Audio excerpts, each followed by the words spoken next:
Les amis, bonsoir. C'est le général Alligator et bienvenue sur la mentalité Alligator.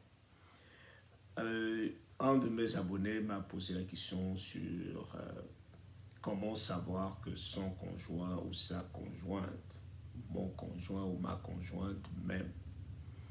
Les amis, ce qui nous embête souvent, c'est que nous voulons, lorsque la relation au début, nous nous lâchons à fond. Nous voulons jouer tous les rôles. C'est comme dans une équipe de football, il y a des gens qui sont réservés pour jouer en défense, il y a des gardiens, il y a des milieux, il y a des attaquants. Mais dans l'amour, lorsque nous nous jetons, nous voulons être en même temps gardien, défenseur, milieu de terrain. Et laisser la place d'attaquant à notre conjoint. C'est l'erreur fatale. Pour savoir que l'autre vous aime, il faut que vous voyez des actes. La personne doit faire les pas. Si vous jouez en défense et vous êtes aussi gardien, lui il doit être attaquant, il doit être milieu. Chacun fait un pas. Parce que la bougie de l'amour doit rester allumée. Chacun d'entre vous doit mettre sa main pour que la flamme ne s'éteigne pas. Si ce n'est que toi qui mets tes mains, la flamme, non seulement elle va te brûler les mains, mais elle va aussi s'éteindre à un niveau. Parce que celui qui était censé apporter l'autre part du contrat n'évolue pas parce que tu as occupé tous les rôles. Donnez la possibilité à vos conjoints de vous prouver qu'ils vous aiment.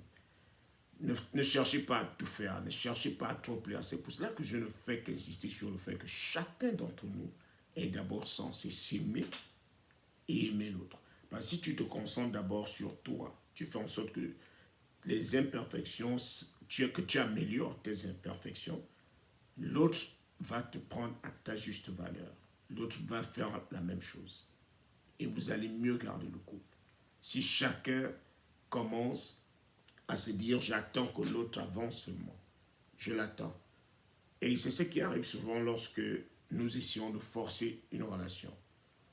Lorsque tu forces une relation, tu écris, tu vas voir que, par exemple, tu te réveilles le matin, c'est toi qui écris à ta partenaire, par exemple à ta petite amie. Tu lui envoies le message, bonjour bébé, comment tu vas? Elle répond. Le lendemain, tu fais la même chose. L'autre jour, tu fais la même chose. Elle répond.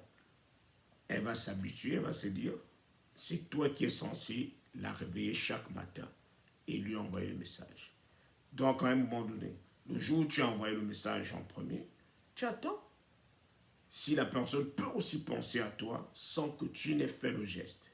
C'est ce qui prouve que la personne aussi pense que tu es important dans sa vie. Tu contribues, la personne contribue. Je t'ai réveillé aujourd'hui. Je peux même te souhaiter bonne nuit. Peut-être toi tu ne le fais pas. Mais je veux aussi savoir que tu peux me souhaiter bonne nuit sans que je n'ai pensé à cela. C'est cela l'amour. Tu contribues, je contribue. On maintient la paix.